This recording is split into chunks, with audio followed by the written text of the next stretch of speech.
오늘 함께 보실 말씀 사사기 11장 1절부터 7절까지의 말씀입니다. 사사기 11장 1절부터 7절까지의 말씀입니다.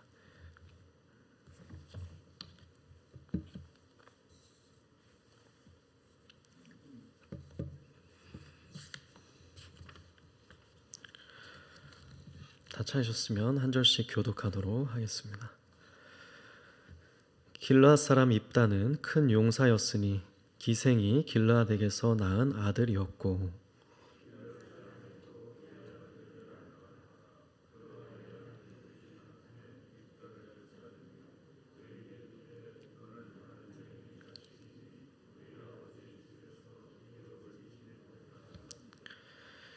이에 입다가 그의 형제들을 피하여 돕당에 거주하며 잡류가 그에게로 모여와서 그와 함께 출입하였더라.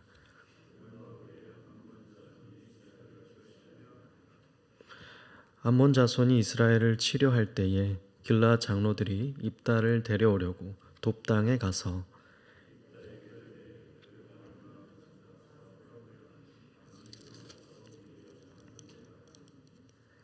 함께 했습니다.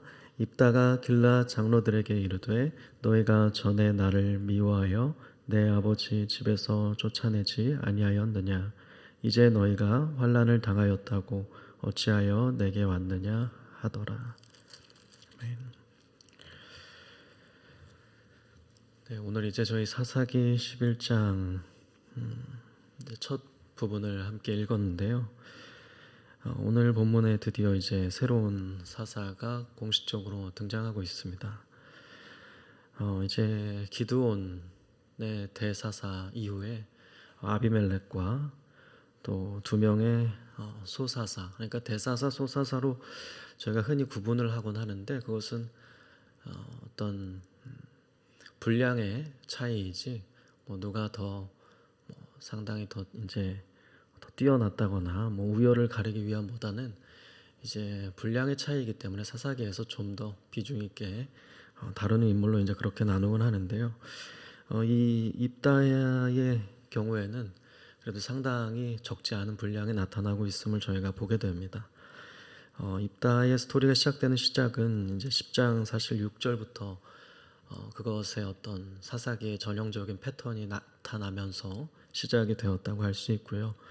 저희가 눈으로도 쭉 확인할 수 있는 것은 그것이 12장을 넘어서 6절까지 7절까지 계속되고 있는 것을 볼 수가 있습니다. 이제 오늘 이제 10장 6절에서 본격적으로 시작됐던 입다의 스토리가 이제 11장 1절에 와서 입다에 대한 소개 부분으로 이어지는 것을 저희가 보고 있다라고 이해할 수가 있겠습니다. 입다라는 이 사람 1절을 보게 되면 길르앗 사람이라고 나와 있습니다. 입다는 묘사하기를 이제 먼저 등장하는 단어가 아마 상당히 이 군대에서 큰 활약과 어떤 인정을 받았던 인물이었는지 이 인물이 큰 용사였다라고 되어 있습니다. 이 큰 용사라고 할 때 사실 우리가 떠올릴 수 있는 인물이 한 명 있죠. 바로 직전에 보았던 대사사였던 기드온이라고 할 수가 있는데 여기서 이제 같은 표현, 같은 원어를 썼습니다. 6장 12절에 여호와의 사자가 큰 용사여 여호와께서 너와 함께 하신도다 라고 하면서 하나님의 부름을 받았던 그때에 쓰였던 단어 큰 용사가 여기서 입다의 경우에도 쓰여지고 있는 것을 볼 때 이 또한 군대의 어떤 장관으로서 리더로서 상당히 그 방면으로 볼 때에는 자격을 갖춘 능력 있는 사람이었음을 엿볼 수 있는 구절이라고 보여집니다. 그런데 그 이후의 묘사들은 사실은 부정적이라고 할 수 있습니다. 그래서 큰 용사였으니 보다는 사실은 큰 용사였으나로 바꾸는 게 어떻게 보면 더 적절해 보이는데요. 그 이후의 묘사는 첫 번째는 그가 기생의 아들이었다라고 하면서 부정적인 묘사가 등장을 하고 있습니다. 그러면서 이제 우리가 스토리를 읽었지만 그가 배다른 그의 형제들에게서, 그리고 그를 낳은 어머니가 아닌 이 길르앗의 그 이제 기생이 아닌 다른 아내에게서 낳았던 그 형제들에게서, 이제 그 어머니에게서 미움을 받아서 이제 배척을 당했던 모습이 이제 그려지고 있죠. 출생 자체가 조금 긍정적으로 묘사가 돼 있지 않다고도 보여지지만, 더욱더 우리가 주목할 부분은 3절에 보시게 되면 마지막 부분에 그에게로 모여든, 그래서 그와 함께 출입하고 함께 다니며 생활했던 무리가 있었다라고 기록이 되어 있는데, 그 무리를 일컬어서 여기 보면 3절에 잡류라고 되어 있습니다. 잡류. 이 잡류가 뭐 그냥 번역된 것만 볼 땐 그냥 잡다한 무리들이 이렇게 등장해서 함께 모여든 것이 아닌가라고 막연하게 이해할 수 있을지도 모르겠지만, 직역을 하자면 가치가 없는 무가치한 사람들이라고 할 수 있는데, 이것이 결코 우리가 긍정적으로 이해할 수 없는 것은 아비멜렉이 그 당시 바알의 어떤 신전에서 은을 받아서 샀던 불황자들, 방탕하고 이제 굉장히 부정적으로 묘사했던 그 무리를 언급할 때 사용되었던 원어가 이제 여기 사용된 잡류라는 원어와 사실은 동일하다는 점을 고려할 때, 이 입다에게 모여들었던 잡류, 이 사람들이 결코 좋지는 못한 무리들이었음을 여기서 알려주고 있다라고 할 수 있겠습니다. 그래서 입다는 분명히 어떤 능력을 가진 큰 용사인 것으로 보여지지만, 그의 출생이라든지 또 그와 함께 다닌 무리라든지 그런 설명하는 여러 가지 원어들을 통해서 좀 이해를 해볼 때 좀 적합한 하나님의 사람으로서는 사실은 보여지지 않는 그런 모습을 제가 느껴볼 수가 있습니다. 더욱이 문제가 되는 것은 이제 오늘 말씀 4절부터 나오는 입다가 세워지게 되는 배경이라고 할 수가 있습니다. 하나님의 사사가 하나님의 어떤 부르심을 받고 사사가 되는 것이 아니죠. 이것이 이제 기드온에서부터 깨지기 시작해서 이후에 계속해서 이 사사기가 보여주는 어떤 하나의 큰 패턴이 깨져나가기 시작한다는 설명을 자주 드렸는데, 여기서도 이제 마치 요담의 우화에서 보여지듯이 그 어리석은 나무들이 이제 뭐 감람나무 또 포도나무 이렇게 거쳐서 결국에는 어리석게도 가시나무에게 가서 왕이 되어 달라는 이렇게 부탁을 하는데, 마치 그것처럼 여기서도 이제 하나님께서 누군가 세우시는 모습이 보여지는 것이 아니라, 이때에 이제 10장부터 저희가 이제 쭉 살펴보고 있습니다만, 이 암몬 자손들의 위협 속에 놓인 이스라엘 백성들이, 그 사람들이 환란에 처하자, 곤고한 상황에 처하자 그들이 나서서 마치 나무들이 왕을 세우는 모습과 같이 그들이 입다라는 그가 가지고 있는 능력을 보고 하나님의 어떤 지시 없이, 물음 없이, 하나님께 물음 없이 그저 자신들의 판단으로 인해서, 인간적인 어떠함으로 인해서 지도자를 세우는 그런 모습이 그려지고 있기 때문에, 역시나 이 입다, 사사 입다의 스토리도 계속해서 이 사사기 안에서 부정적으로 그려지고 있음을 우리는 마주하게 되는 것입니다.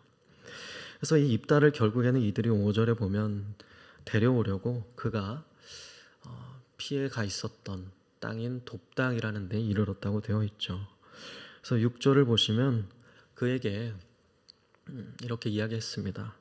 우리가 암몬 자손과 싸우려 하니, 전쟁이 이제 일촉즉발의 상황이었기 때문에 이제 그것을 이야기하면서 그가 이제 머물렀던 길르앗이라는, 원래 이제 나고 아마 자랐을 것으로 보이는 길르앗이라는 그 동네의 장로들이 이제 가서 좀 숙이고 들어가는 것이죠. 그래서 그에게 가서 당신이 와서 우리의 장관이 되어 달라, 그러니까 군대를 이끌어서 좀 이 전쟁을 승리로 이끌어 달라는 부탁을 하게 됩니다. 그래서 입다의 반응이 사실은 자연스러워 보이는데요. 입다는 당연히 7절, 오늘 본문이 7절까지인데 이렇게 답했던 것입니다. 너희가 나를 미워해서 쫓아내지 않았느냐. 그러니까 입다가 돕당이라는 데까지 쫓아내줘서 이제 그쪽으로 피하게 된 역할을 한 데에는 그의 뭐 어머니나 형제들뿐만이 아니라 이 장로들도 당연히 아마 개입되어 있던 것으로 보입니다. 너희가 그렇게 했는데 이제 와서 이렇게 찾아와서 자신에게 나가서 목숨을 걸고 싸워달라는 것은 아마 입다에게는 참으로 좀 어처구니 없는 그런 처사였을 겁니다. 그래서 이제 이렇게 이야기했던 것이죠.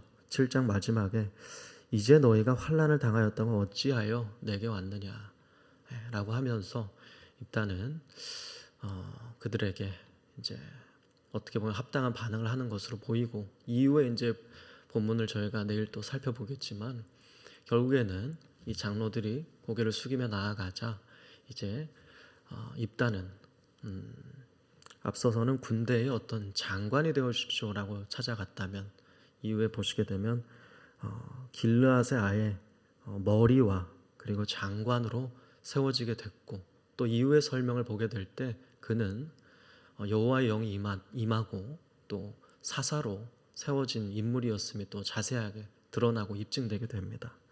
그래서 참으로 아이러니한 것은 오늘 본문의 이 사사 입다는 부정적으로 묘사되고 있고 또 결코 바람직하지 않은 모습으로 지도자로 추대되었음이 분명해 보이지만, 하나님은 그에게도 임하시고 하나님은 그를 사사로 세워 이스라엘을 암몬 자손의 그러한 이제 억압으로부터 구원하시는 모습이 나타나고 있다는 점은 참으로 또 아이러니하게 느껴지는 것 같습니다. 그러니까 하나님이 어떻게 보면 어제 본문에 나온 것처럼 비록 바람직한 과정으로 보이지는 않지만 이들이 그래도 불완전하지만 회개하며 그들이 섬겼던 신을 버리며 나아갔던 모습에 당신께서 그 기도를 받으사 우리를 건전해 주시옵소서라는 그들의 회개를 받으사 곤고로 말미암아 이제 마음에 근심하셨다는 표현이 어제 있었는데, 그 말씀에 대한 어떤 이제 구체적인 모습이 이제 그려지고 있는 것이 아닌가 생각이 듭니다. 하지만 오늘 본문에서 우리가 결코 무시할 수 없는 부분은 비록 그렇다 할지라도 이스라엘 백성들이 이 길르앗 사람들이 보이고 있는 모습, 그리고 입다가 보이고 있는 모습도 그렇고요. 그것이 결코 하나님의 사람, 하나님의 백성답지는 못한 모습이었다라는 것입니다.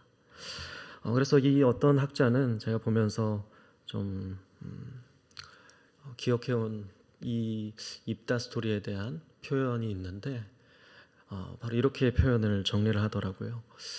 잘못된 사람들이 잘못된 사람에게 잘못된 부탁을 하고 있다라고 정리를 하는 것을 제가 보았습니다. 오늘 본문이 참 그러한 면을 보여주는 것 같습니다. 하나님의 사람답지 못한 잘못된 사람들이 잘못된 사람, 사사 입다, 결코 긍정적으로 그려지지 못하다고 말씀을 드렸죠. 사람에게 결코 하나님의 어떤 물음 없이 잘못된 부탁, 당신이 이 전쟁에서 이겨준다면 사사로 세움을 받을 것이다, 지도자가 될 것이다, 어떤 조건을 달지 않습니까? 벌써 잘못된 부탁이라고 할 수가 있죠. 잘못된 부탁을 하고 있다.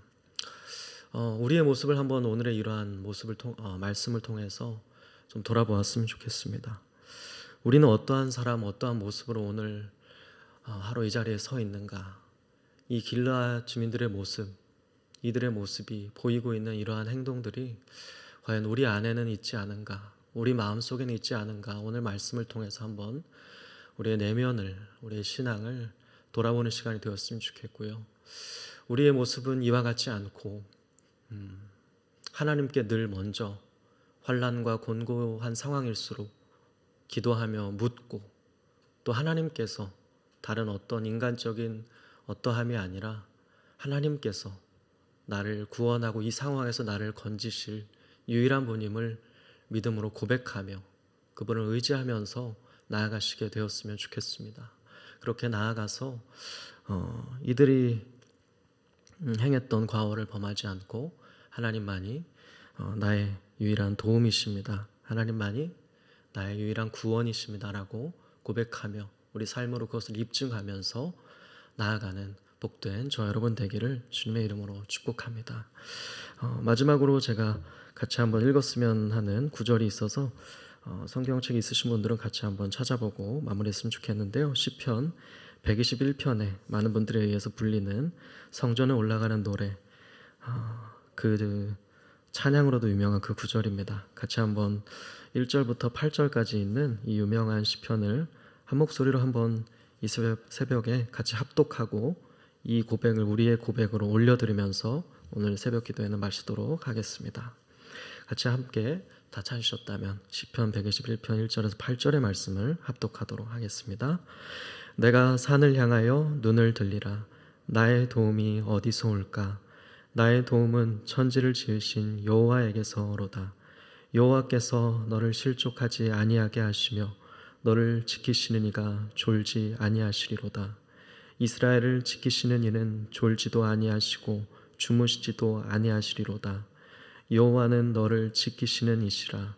여호와께서 내 오른쪽에서 내 그늘이 되시나니 낮의 해가 너를 상하지 하지 아니하며 밤의 달도 너를 해치지 아니하리로다. 여호와께서 너를 지켜 모든 환난을 면하게 하시며 또 내 영혼을 지키시리로다. 여호와께서 너의 출입을 지금부터 영원까지 지키시리로다. 아멘. 함께 기도하겠습니다. 좋으신 하나님, 이 새벽에 우리로 하여금 다시금 말씀으로 교훈하여 주심에 감사를 드립니다.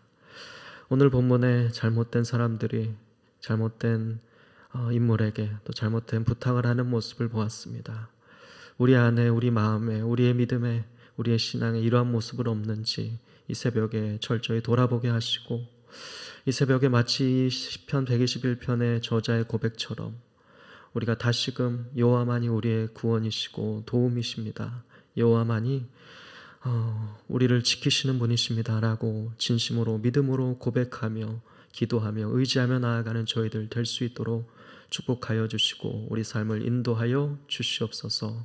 그리하여 다른 인간적인 어떠함이 아니라 하나님을 의지하며 나아갈 때 우리의 도움 되시는 여호와 하나님께서 우리를 도우시고 인도하시는 것을 경험하며 나아가는 복된 우리 인생이 될 수 있도록 역사하여 주시옵소서. 감사드리며 살아계신 예수님의 이름으로 기도하였습니다.